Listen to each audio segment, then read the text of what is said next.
And so it is finally here. RWBY Volume 7 is off to a great start, at least. Except, of course, the change in Crow's voice actor, but we all know that controversy. And I, for one, do not like that they replaced him. I know why they did replace him and all that stuff, but I'm still not a fan of what really happened.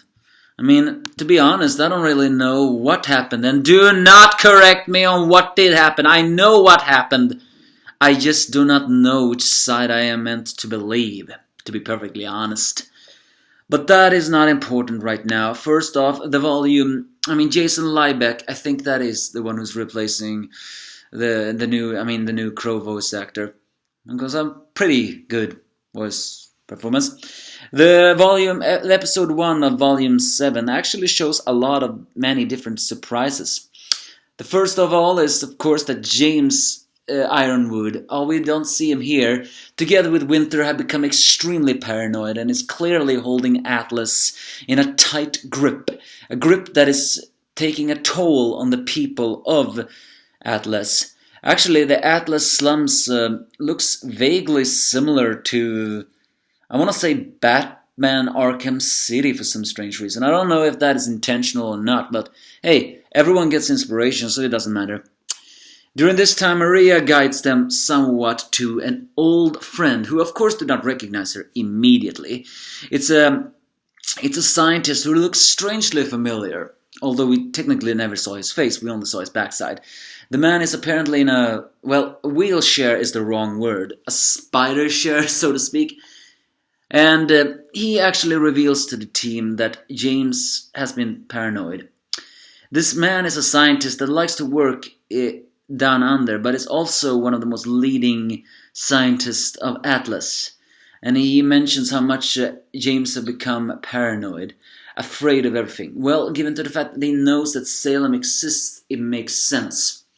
But then suddenly he recognizes who Wise is. At first, Wise suggested they should go to Winter, but we all know that Winter is also working for Ironwood, and she trusts Ironwood more than she trusts anyone else. In fact, if I were to guess, isn't it possible that Winter actually knows about Salem? It's very possible Ironwood could have told Winter without Ozpin knowing.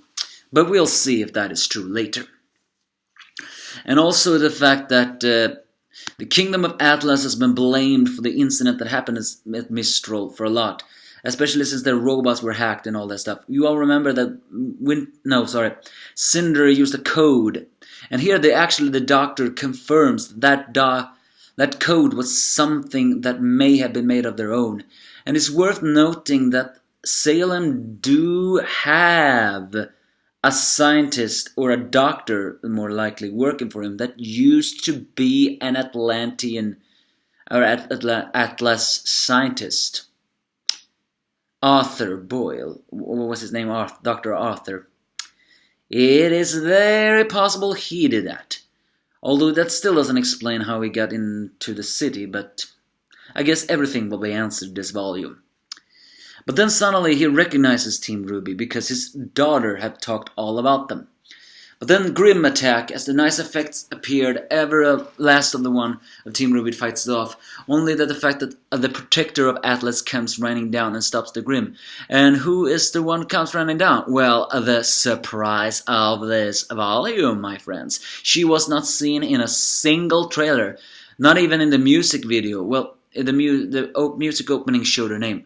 Yes, it is Penny. You all remember that scene? When Penny, the android robot, was slashed to bits because of Mercury's illusions and Pyrrha unfortunately taking in. That scene is called one of the most saddest and emotional moments of RWBY. In a way, Penny's revival, does that take away the emotion a little bit? Well, I want to say I give props for Rooster Teeth to actually hide her return. Yeah, no one expected her to return. And to be frank, she looks completely different in my opinion. She now has a longer skirt and longer hair. But she's better and she still is Salutations. Until suddenly Team RWBY gets arrested by the military because after all they parked their ship wrong. They was unauthorized huntsmen, because technically, although the Team RWBY are huntsmen, they are not official huntsmen because they never graduated, which is partially because of the attack on Mistral. And of course, they also consecrated the relic. And so the opening starts. It was a lot better opening than before, which hints on implications on what we are to see here. It's worth noting we do not see Cinder and Neo in this trailer. And let me be frank, I hate Cinder and I hate Neo. They can go to hell for what all I care. But that's the problem. I don't see them in this trailer, which brings up the possibility of me that, yeah, it's very likely they are not going to hell this review. But we do see Arthur and Tyrion, I think his name was, the fan favorite axe crazy scorpion fauna.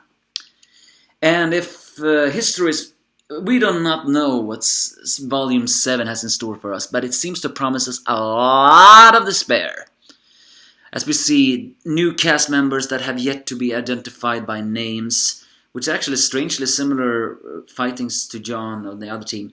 And also promising that the Team RWBY as well as Team Juniper are gonna go do some fashion change items in a little bit more cool outfits. We also see the Schnee family. Is it possible that they are gonna play a role? Well, a lot of people complain that Jang and Blake's storylines have been intertwined, so isn't it possible that now we're gonna focus a little bit more on Wise? Given to the fact that Penny is back, maybe RWBY will be focused also a little bit. But yeah, focus a little bit more on Wise. And please destroy the Schnee family, I beg you. But again, I don't think we're going to be that lucky. I mean, if Cinder is not in this volume, then that's very likely that she is not going to get what's coming to her. All I'm begging for Rooster Teeth is that to finally kill her, please. Please, just finally kill her. It's not that she's a badly written villain. She is a hateful villain that I despise. And I just want her to die. In a way, Tyrion and Arthur are more entertaining than her, and they are just as unforgivable as her. But the problem is, I think Cinder is going to be the final antagonist, if we're not counting Salem for that matter. But yeah, what are we expecting from Volume 7? I do not know. Ironwood seems to have become extremely paranoid, so what I'm expecting is despair. Hopefully, we will not have that too much. But give me your thoughts if you have any. Except, of course, about that crow situation thing.